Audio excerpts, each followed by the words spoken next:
It's great to be last at a festival like this with all the music playing and everyone downstairs drinking. So I'll do my best to keep this as tight as I can. After a great day of content, I thought I would close out with a bit of a personal story. As many of you know, I was around for the beginning of the programmatic journey. I was the CTO of Right Media.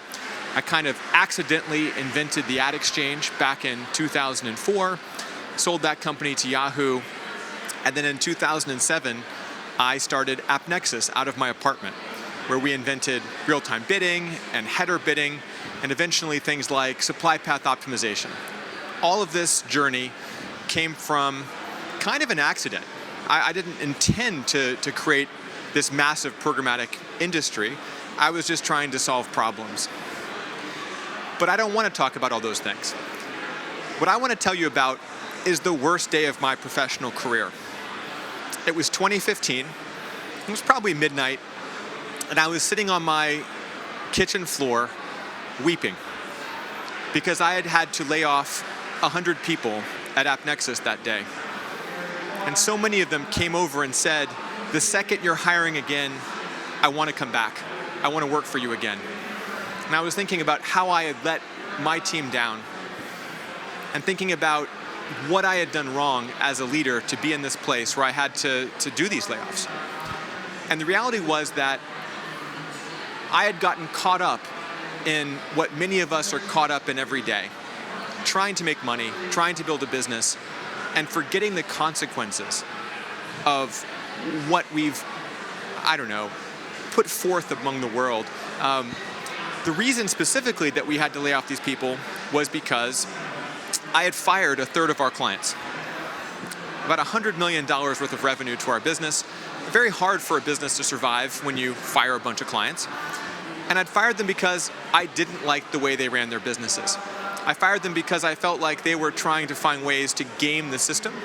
And after years of hiring data scientists and researchers to try to turn off all the bad ad impressions, I realized the only way to solve the problem was to change the system. We just couldn't work with people we couldn't trust. And unfortunately, it was a huge chunk of revenue. And that meant I had to tell my team, we can't afford 1,000 people anymore. We lost $75 million that year. Most companies, if you go to a board meeting and say, look, I need to take action, I need to do something, it's not a $75 million mistake. But we had made effectively one of the biggest mistakes of my career by not doing this sooner. And AppNexus recovered. We made a number of choices in our business. In 2016, we were one of the very first companies in the world to kick Breitbart off of our platform because they were fostering hate in America. This is right after the Trump election. Most companies were terrified of doing something that would piss off Donald Trump. I was terrified of ending up on my kitchen floor again, feeling bad about a decision I made. And I decided I'd rather have the business fail because I pissed off Donald Trump than live with a bad decision for the rest of my life. To look at my daughter and say, I helped make the world a worse place, but look at all this money I made. Now, we did incredibly well at AppNexus. We ended up selling the business to AT&T in 2018 for $1.5 billion. I made plenty of money. And the last few years were a real slog. We didn't have a whole lot of cash in the bank. We had to execute perfectly, not just on trying to drive revenue, but holding this ethical standard for who we wanted to be. And I walked around the office every day and people came up to me and said, I'm proud to work at this company. I'm proud to be an AppNexian because of the choices we make and how we operate and live every day. I tell you this story because my new company, Scope 3, is a continuation of that journey. I look at the world, the programmatic world that we created. Mark Stoddard said in a panel today, he said, clearly no one designed this. Not true. It was definitely designed. I was there. We designed it for maximum chaos. We had to design a system that was super crazy because otherwise Google and Yahoo and these big tech platforms would crush us. the only way to survive was to wage guerrilla warfare on the big tech companies. Maybe you've heard of Jedi Blue, this antitrust action where Google colluded with Facebook to try to kill header bidding. That's pretty messed up when, like, Sheryl Sandberg and Google are trying to kill you, but we survived because there's no one to kill. They're trying to take out an open source project called prebid.org, and who do they attack? There was no one there. It was something that was bigger than they were. But that same decentralization, that same community spirit and, lack of design is also a major problem for us. There's a national security problem. The US Congress actually subpoenaed a bunch of ad tech companies and said, are you selling bidstream data to foreign governments? And I think they were. But is that okay? Are we okay with a world where ad tech companies sell data to anybody? Is it okay that any company can plug into publishers' bidstream for nothing? Is it okay that millions of servers around the world eat up huge amounts of electricity to try to target ads? Is it okay that our personal data disappears into a void, regardless of what GDPR says? Someday the US will pass a privacy law. So instead of thinking about my own personal accountability for my company, I started Scope 3 to think about what we're all accountable for in this industry. And I'm here because I want all of you to think about this too. The decisions that each of us makes every day are all a little part of this world we live in. This isn't something that we can pawn off to somebody else. This isn't big tech's problem. This isn't Amazon's problem. This isn't some agency's problem. It's our problem. All of us work together every day to make decisions. We're a collective unconscious, to use Jung's term, where we all are sharing this sense of how the world should work. That's scary. That means that these environmental problems are our problems. The dollars we spend as advertisers fund all of this craziness. The money that we channel and take is what's allowing this world to happen.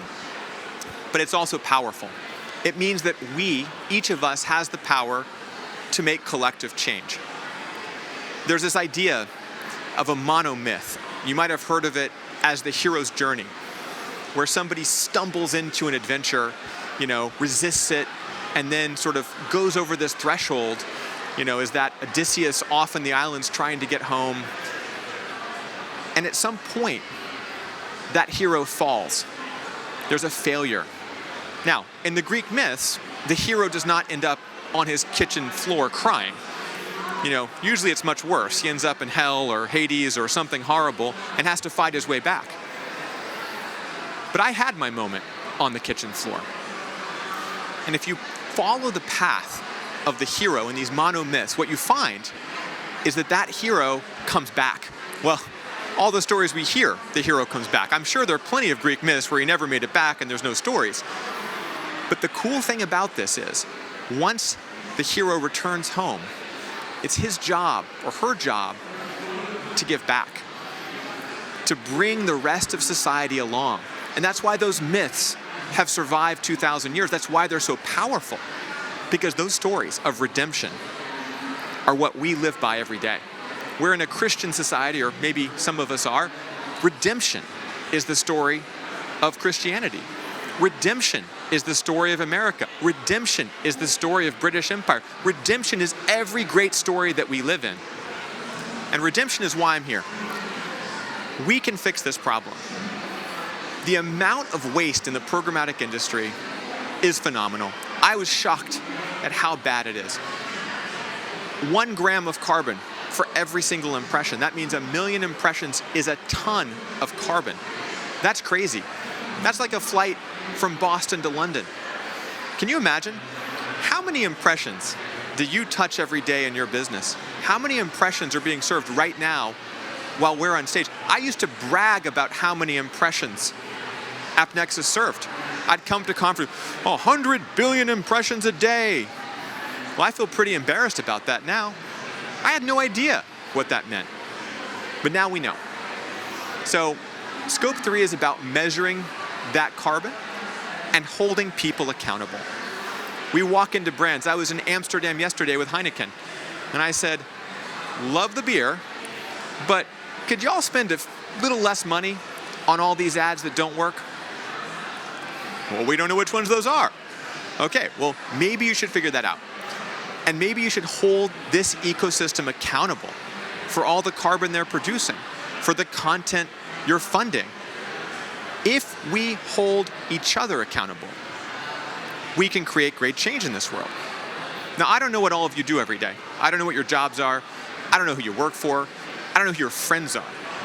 But I'm guessing each of you has someone in your life that you could call after this, or email, or LinkedIn with, or tweet at, that you could say, hey, I want to do my part in this mission. I'd like to make the world a little bit more sustainable. And I just realized, or heard this crazy guy on stage talk about the impact that I can have in the world by spending less money on the old way, the old style, this distributed thing. I want to buy green ads, or I want to build green ad products. I want to make this world better. Now, you can call me, or maybe you can LinkedIn with me if you want. Happy to tell you more about all the mechanisms. But that's not really my point. I don't really want to pitch Scope 3. I want to tell you that you need to bring a sustainable mission back to your office.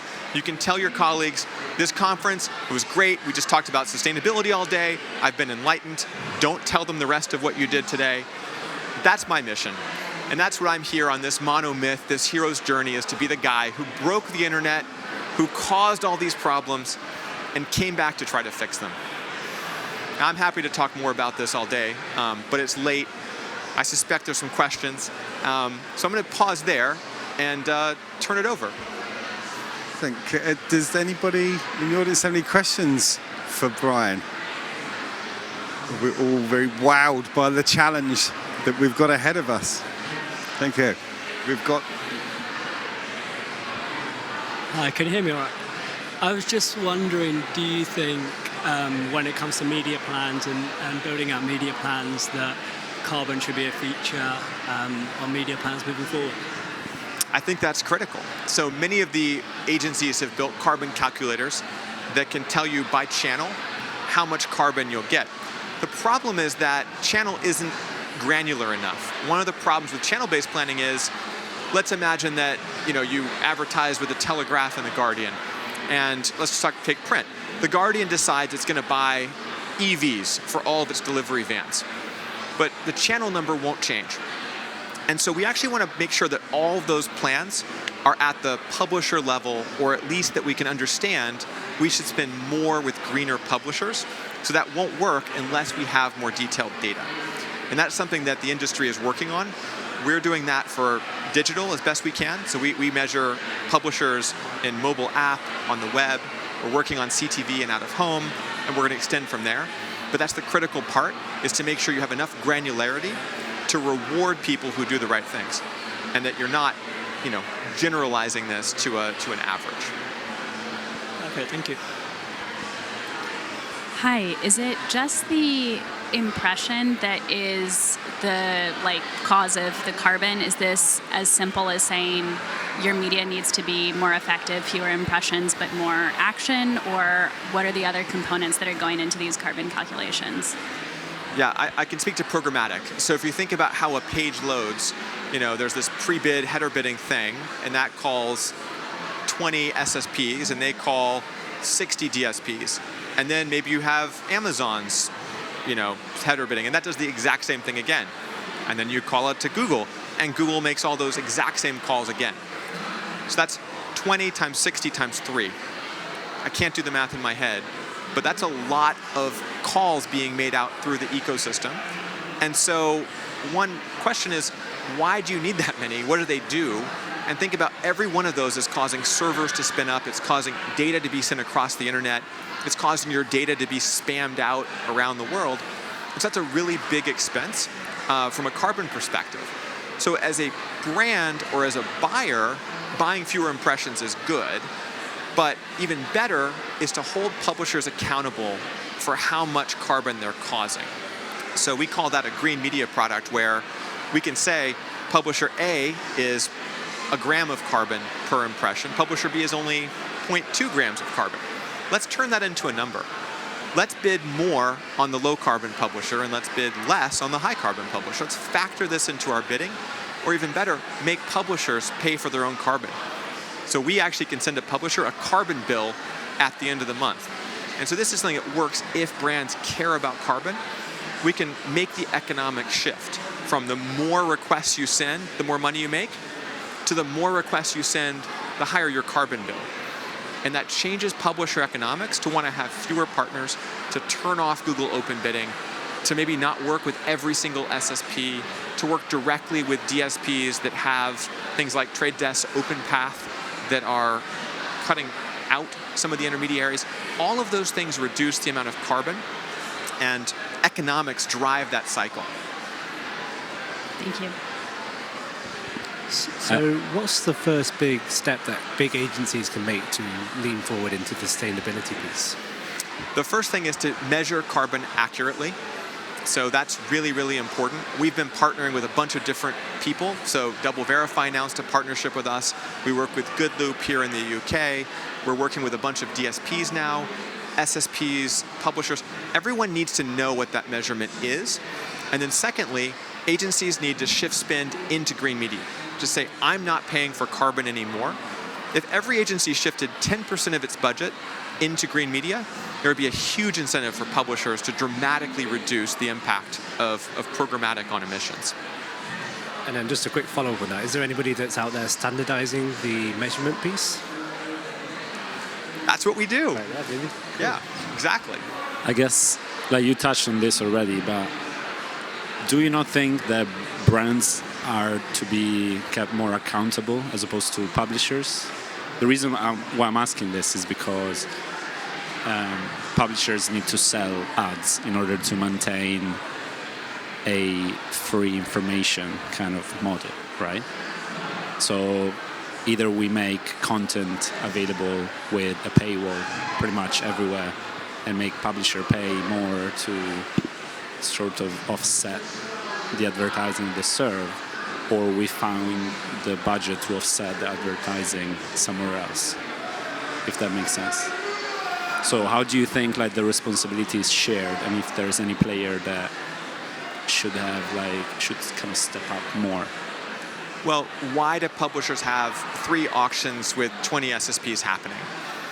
It's because they're trying to make as much revenue as possible. But the reality is, the difference of running 3 auctions with 20 SSPs and running 1 auction with 5 SSPs is very small. And in fact, it only needs to be that complicated because everybody else does it. So I'm not asking publishers not to make money. I'm asking publishers not to use so many redundant auctions and stuff bids into the ecosystem because it's a major problem. This is like running the air conditioning and leaving the windows open. I'm not saying your house shouldn't be cool. I'm just saying close the damn windows. Sell ads that are never seen. Yeah. I was talking to a big UK publisher and they run a takeover on a lot of their impressions.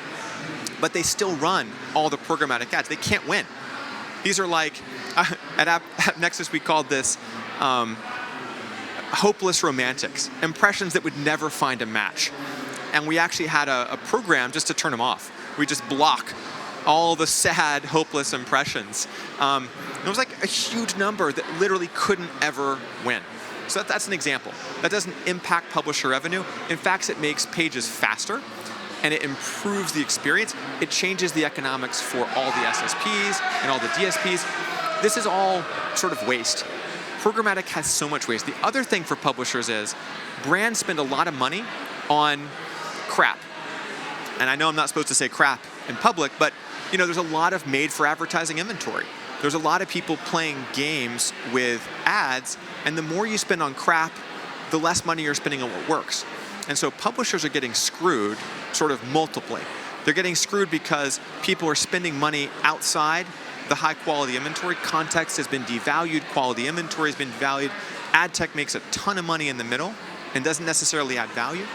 So I believe that actually a more sustainable programmatic ecosystem is way better for quality publishers.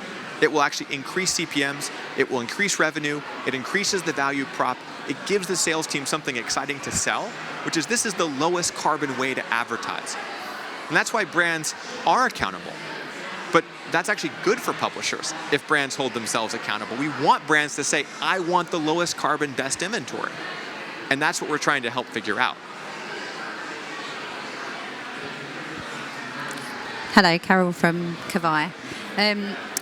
Following on from that around advertisers, so what we've started to see is advertisers start to decrease their budgets and not necessarily understand a lot of this supply chain, what goes into it, the devaluation of ad tech and how we can do better.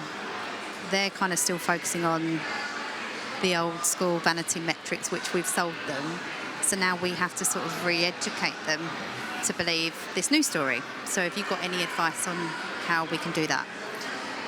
Look, we broke advertising.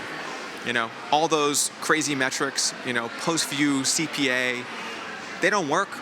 And a lot of ad units are terrible. I think the attention measurement with eye tracking is fascinating because we've found there's 2 UK websites, both high-quality brands, same CPM, 4 times different in the amount of time that people actually look at the ads. Why are brands not paying way more for the better inventory?